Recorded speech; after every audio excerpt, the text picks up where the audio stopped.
Fala pessoal, tudo bem? Vamos estudar um pouco de matemática? Eu estou aqui pela Universidade Aberta Leonel Brizola e convidando a você, venha fazer parte dessa história, venha estudar com a gente, venha aprender, ter um pouco sobre conhecimentos matemáticos, tudo bem? Eu sou o professor Elias Júnior e a gente está aqui juntos no crescimento. Quero deixar aqui meu abraço ao Veras, beleza? Tamo juntos, Veras.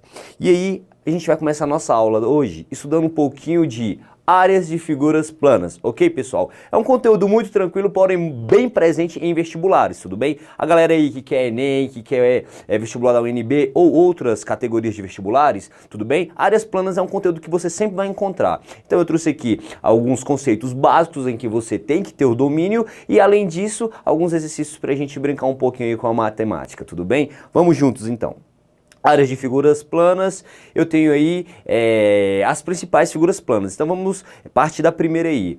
A primeira vai ser a área do retângulo, tudo bem galera? Retângulo em que eu tenho dois lados paralelos não iguais, ou seja, dois lados paralelos diferentes, tudo bem? E a representação dele eu tenho aqui por base vezes altura, tudo bem? Olha ali na imagem. Okay? Eu tenho então um retângulo ali, vocês podem ver que aqui eu tenho dois lados paralelos diferentes, ok? Em um que eu chamo de base e o outro que eu chamo de altura, ok pessoal? Então, eu posso pegar esse retângulo e partilhar ele, ou seja, cortar ele em partes, em quadrados menores com uma unidade, tudo bem? O que eu fiz? Eu tinha um retângulo e parti ele, dividi em quadrados de lados iguais a 1, tudo bem? E aí, como é que eu faço? Como é que eu faria para calcular essa área? Somaria todos esses quadrados de unidade de 1? Sim. Ou você poderia, então, utilizar a regra do seguinte. A área desse retângulo todo eu vou ter obtendo base vezes altura, tudo bem galera? Base porque é a parte de baixo que eu tenho, a base do meu retângulo. Altura, a altura dele, a que ponto ele chega, tudo bem? Se eu fosse aqui contar pelas unidades que eu falei pra vocês, eu vou ter 1, 2, 3, 4 unidades de altura e 1, 2, 3, 4, 5, 6, 7, 8, 9 unidades de base, tudo bem? Para eu calcular essa base toda, eu multiplicaria 9 vezes 4. Tudo bem, galera? Tamo juntos, vamos para a próxima. Sem dúvidas? Segurem aí, então. A nossa próxima área plana vai ser a área do quadrado, também bem comum e muito utilizada. Beleza, galera? A área do quadrado aqui, eu tenho 4 lados iguais, idênticos. Eu tenho 4 ângulos congruentes de 90 graus, que é uma característica do quadrado, ter ângulos de 90 graus, e todos os lados iguais, ok? Então, para você entender o quadrado, você tem que saber que todos os lados dele são iguais, ok? Então, quando eu falo em quadrado, todos os lados iguais, beleza? A área do quadrado, então, vai ser, se você usar a teoria do retângulo, que é base vezes altura, você vai chegar também na área do quadrado. Porém, olhem aqui. A base do quadrado não é L, a altura também é L, ou seja, a área do meu quadrado vai ser L ao quadrado, tudo bem? Lado vezes lado, lado ao quadrado. Por que lado ao quadrado? Porque todos os lados do meu quadrado medem o mesmo tamanho, tudo bem? Então, retângulo, dois lados iguais, dois lados diferentes. Quadrados, 4 lados são iguais, beleza? Partindo disso aí, a gente tem a área do paralelogramo. A área do paralelogramo conforme a figura. Olha ali, galera, essa figura que interessante, tudo bem? Isso aqui, galera, ele é um paralelogramo, ele não passa de um retângulo, porém existe uma parte que está deslocada, ok? Eles seccionaram esse retângulo e colocaram em outra parte, tudo bem? Olha lá. Se eu pegar essa partezinha aqui e deslocar ela para cá, olha que engraçado. Eu passo a ter que figura? Poxa, um retângulo, tudo bem? Ou seja, a área do paralelogramo, ela se confunde, ou seja, ela era igual à área do retângulo. Você lembra qual é a área do retângulo? Base vezes altura. Ok, galera? Então, olha lá. Beleza? Com isso eu já tenho a área do paralelogramo. A gente estudou do retângulo, quadrado e agora do paralelogramo. Partindo disso aí agora, a gente entra na área do trapézio. Ok, galera? Vamos lá. Eu tenho um desenhozinho aqui do meu trapézio. Tudo bem? O que aconteceu aqui? Eu tracei uma diagonal, ok? Eu tracei uma diagonal de N até Q, tudo bem? De N até Q, então, eu vou dividir em dois triângulos, tudo bem? Basta você notar que eu tenho o triângulo MNQ e eu tenho outro triângulo PNQ, tudo bem? De novo, os dois triângulos MNQ e PNQ. Aí eu te pergunto, qual a altura desses dois triângulos? Olha aqui, H vai ser a altura tanto do primeiro triângulo como do segundo, do triângulo PQN. Tudo bem?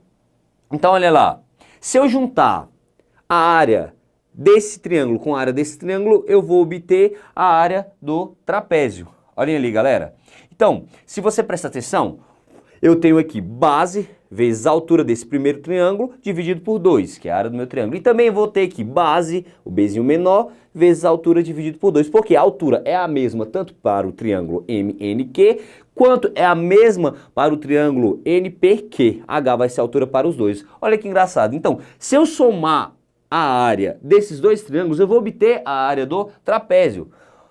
Vamos lá, soma com os denominadores iguais, você lembra disso? Quando você tem denominadores iguais, então para você somar, basta conservar o denominador. Mas eu tenho outra coisa, outra característica aqui que é interessante. Note que você tem altura tanto no primeiro triângulo e no segundo triângulo. É a mesma altura? Sim, é a mesma altura. O que você pode fazer com essa altura? Se eu tenho ela multiplicando em um triângulo e ela multiplicando no outro, eu vou evidenciar essa altura, olha lá. Quando eu evidencio a altura, o que vai aparecer? Base maior, ok? Base maior do meu trapézio, mais base menor do meu trapézio, vezes a altura, dividido por 2, tudo bem? Então, base maior mais base menor vezes a altura dividido por 2, eu vou ter a área do meu trapézio. Tudo bem, galera? Acompanhando aí? Vamos para a próxima. A próxima é a área do losango. Tudo bem, galera? A área do losango em que você tem uma diagonal maior e uma diagonal menor, beleza? Se eu traçar ali, ó, NP... Se eu traçar aqui MNPQ e duas vezes MNP, que é um triângulo, eu vou ter a seguinte característica, olha lá. Eu vou ter um triângulo dividido por 2, tudo bem? Um triângulo maior e o menor dividido por 2.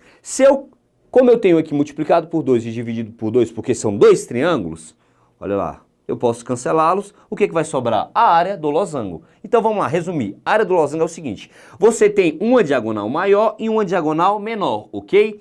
Então, a diagonal, o produto significa multiplicação, o produto da diagonal maior com a diagonal menor dividido por 2 vai ser a área do meu losango. Que seria para eu completar essas partes aqui de baixo, tudo bem? Para ele se tornar um paralelogramo. Ok, galera? Vamos partindo disso aí e eu chego na área do triângulo, ok? Em função das medidas da base, da altura relativa a essa base. Olhem lá, galera, que figura é essa? A gente já viu essa figura aqui durante os slides. Isso aqui é um paralelogramo, ok? Então, olhem aqui que eu já seccionei ele, ok? Eu cortei esse paralelogramo em duas partes iguais, tudo bem? Olhem lá que eu separei ele, ó, beleza? Se a parte de cima, B, é a diagonal do de cima, a parte de baixo também é B. Tudo bem? Você lembra qual era a fórmula do paralelogramo lá no início da aula? Falei para vocês que a área do paralelogramo, base vezes altura, ok? Então, olhem lá. Galera, base vezes altura. Eu não estou dividindo em duas partes iguais? Então, a área do triângulo, base vezes altura, dividido por 2. Tranquilo? Estão acompanhando aí? E a gente chega aqui agora na área do círculo, tudo bem? A área do círculo eu vou comentar um pouco porque ele é bem interessante e cai muita coisa sobre círculo, a gente vai fazer questões sobre isso e é interessante você saber, beleza? O que a gente tem de importante no círculo? Galera, o círculo você tem que do centro a qualquer parte dele é chamado de raio, ok? Basicamente isso. Do centro da circunferência a qualquer parte dela eu tenho uma medida que é chamada de raio, olha aqui. Posso escrever aqui, ok? O raio. Se eu continuar aqui, tudo bem? Traçar o raio de uma parte a outra, eu já não vou ter mais o raio, eu vou ter o diâmetro, ok? Ou seja, o diâmetro é duas vezes o raio. Posso escrever isso aqui. Diâmetro duas vezes o raio, ok? Porque o diâmetro vai de uma ponta até a outra. Consequentemente, você pode colocar o raio em função do diâmetro. O diâmetro não é duas vezes o raio? Então, quem é o raio? O raio eu posso escrever também como diâmetro dividido por 2. Ou seja, o raio é a metade do diâmetro. Aí tem aquela, o que é pior que cair um raio na sua cabeça? Cai um diâmetro, ok? Porque ele é duas vezes o raio. Ou seja, do centro a qualquer ponto da circunferência você vai ter o raio. Isso aí é muito importante vocês terem em mente. Então tá. Galera, se eu estou falando de circunferência, existe o coeficiente, ok, que torna a visão circular, tudo bem? Esse coeficiente ele é conhecido como π, um número irracional, ok? Conhecido como 3,1415 e por aí vai. É um número irracional, infinito e ele não é periódico, ok? Por isso ele é irracional, ok? Então, para a gente calcular a área da circunferência, você vai ter o coeficiente, ok, de circunferência, que é o π, vezes o raio, ao quadrado. Quem é o raio? O raio é a distância do centro a qualquer ponto dessa circunferência, ok? O raio pode mudar, professor? Não. O raio em uma circunferência ele vai ser o mesmo valor. Agora, em vários exemplos, em vários exercícios, o raio vai mudar a medida sim, ele vai ter medidas relativas, ok? Porém, na circunferência, o raio, a área dele, eu tenho como π vezes o raio ao quadrado. Eu posso escrever também aqui outra coisa interessante para vocês, que é o comprimento, tudo bem? O comprimento significa o quê? Galera, a área é toda essa parte aqui interna da circunferência. Se eu quero calcular toda a área, eu quero calcular tudo isso aqui dentro. Porém, e se eu quisesse o comprimento? O comprimento é a borda. Ok? O comprimento é toda essa bordinha aqui, tudo bem? Como é que a gente faria para calcular esse comprimento? Aí você tem uma fórmula também que ela é muito importante. O comprimento da circunferência, você tem ele a partir de 2 vezes π vezes o raio, tudo bem? O raio é o mesmo que você usa na área? Sim, é o mesmo, ok? Π é o coeficiente circular e 2, porque aqui se você pegar ela e abrir, você vai ter como se fosse o perímetro da sua circunferência, tudo bem? Outra coisa que é interessante aqui, galera, às vezes as questões colocam assim, sobre perímetro e comprimento, ok? Perímetro e comprimento em uma circunferência é a mesma coisa. Você lembra o que é perímetro? Perímetro é a soma de todos os lados de uma figura plana, ok? Ou seja, a sua figura tem 4 lados, como é que você vai achar o perímetro dela? Você vai somar esses 4 lados, ok? Agora, na circunferência, perímetro ele vai se confundir com o comprimento, ok? Não esqueça disso porque é muito importante, tudo bem? Então vamos continuar a partir daqui.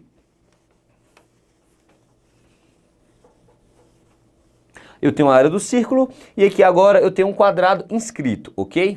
O quadrado está inscrito da circunferência, ou seja, ele está dentro da circunferência. Se você prestar atenção ali, a diagonal, ela coincide, a metade da diagonal, ela coincide com o raio, ok? Olha lá, eu coloquei ali as relações para vocês, em que eu tenho a área do quadrado, ela é o quadrado, tudo bem?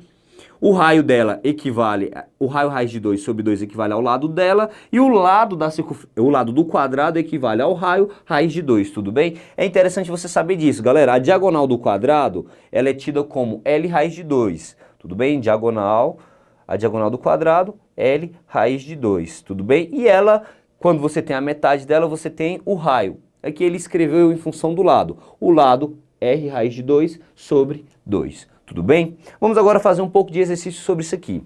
Eu vou ter aqui primeiro uma questão do Enem, muito tranquila, galera. Um senhor, pai de 2 filhos, deseja comprar 2 terrenos com área de mesma medida, um para cada filho. Um dos terrenos visitados já está demarcado e, embora não tenha um formato convencional, como observa na figura B, agradou ao filho mais velho e por isso foi comprado. O filho mais novo possui um projeto arquitetônico de uma casa que quer construir, mas para isso precisa de um terreno na forma retangular, como mostra a figura A, cujo comprimento seja 7 metros maior do que a largura. Ou seja, que você vai ter 2 figuras planas, em que aqui você tem um retângulo e aqui você tem o triângulo. Tudo bem? Um triângulo não, uma figura de 4 lados, ok? Galera, o que ele quer aqui? Cujo comprimento seja 7 metros maior do que a largura, beleza? Ele quer que esse aqui seja 7 metros maior que a largura.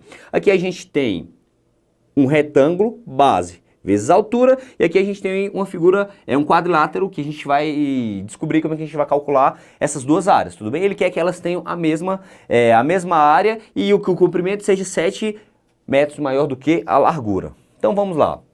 Galera, como é que eu calculo a área de um retângulo? A gente começou a aula estudando isso. A área do retângulo eu tenho base vezes altura. Se você ver aqui, quem é a base? X mais 7, ok? E quem é a altura? X. Então eu tenho base vezes altura, ok? Ele fala que as duas têm áreas iguais, beleza? Aí você olha aquele quadrilátero aqui ao lado e fala, gente, como é que eu vou fazer para calcular? Presta atenção, olha aqui, vem comigo, ó. Se eu traçar uma diagonal aqui,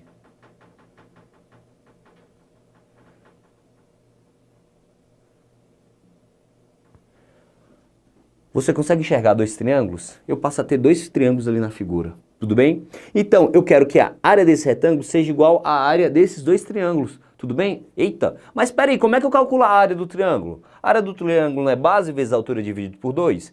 Poxa, no primeiro eu tenho aqui 15 vezes 15, dividido por 2. E no outro, quem é a base? 21 e a altura 3.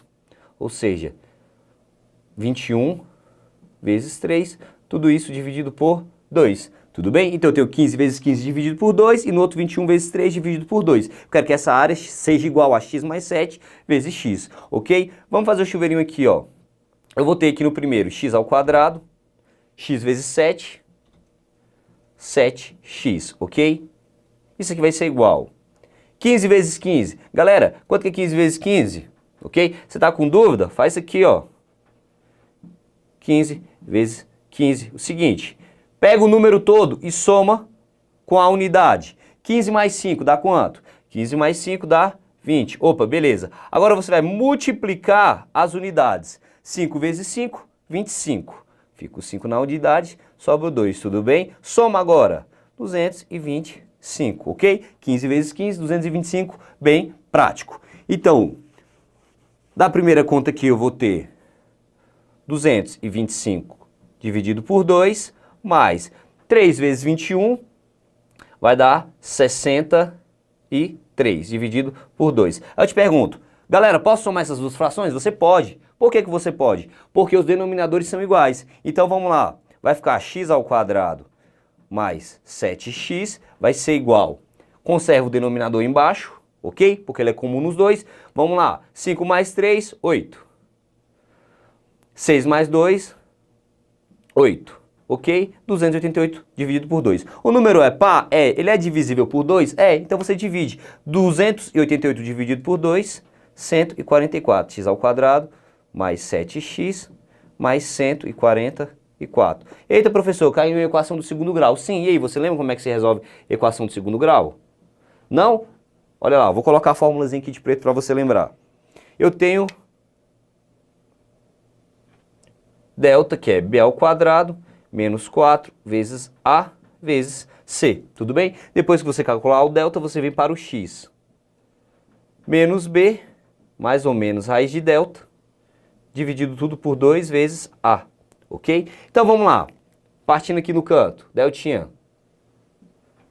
Quem é o b da nossa equação? O a é o termo que multiplica x ao quadrado, o b é o termo que multiplica o x e o c é o termo independente. Então você tem o a que é 1, o b que é 7 e o c que é o 144, ok? Então como é que vai ficar isso aqui? 7 ao quadrado,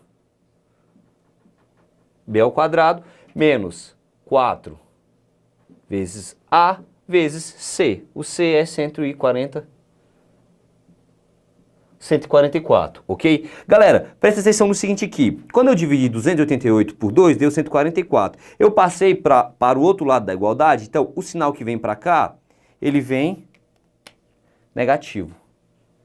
E essa equação passa a ser igual a zero, tudo bem? Ou seja, o termo C ele não é negativo, tem que considerar ele negativo aqui no canto também. Menos 144.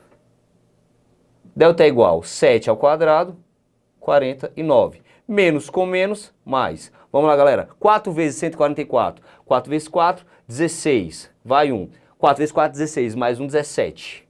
Vai 1. Ok? 4 vezes 1, 4. Mais 1, 5. Eu tenho 49 mais 576. Delta, então, é igual a 625. Ok? Para terminar a conta, a gente aplica agora aqui no lugar de x.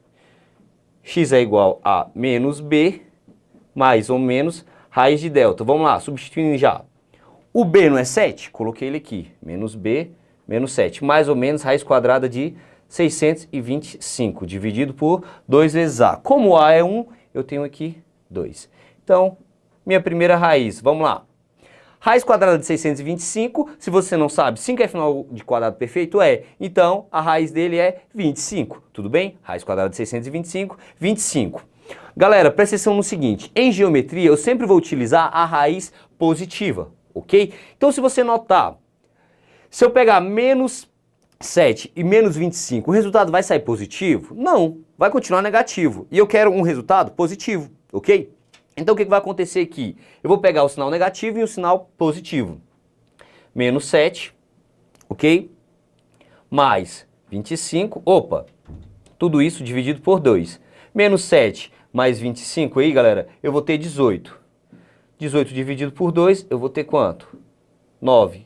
É a nossa raiz positiva, é o nosso resultado que ele quer. Se eu voltar aqui no outro lado, ele fala que ele quer que um lado seja 9, tudo bem? O outro lado é 9 mais 7. tudo bem? 9 mais 7, então eu vou ter que a base toda aqui vai medir 16, tudo bem? Se a gente voltar aqui na questão,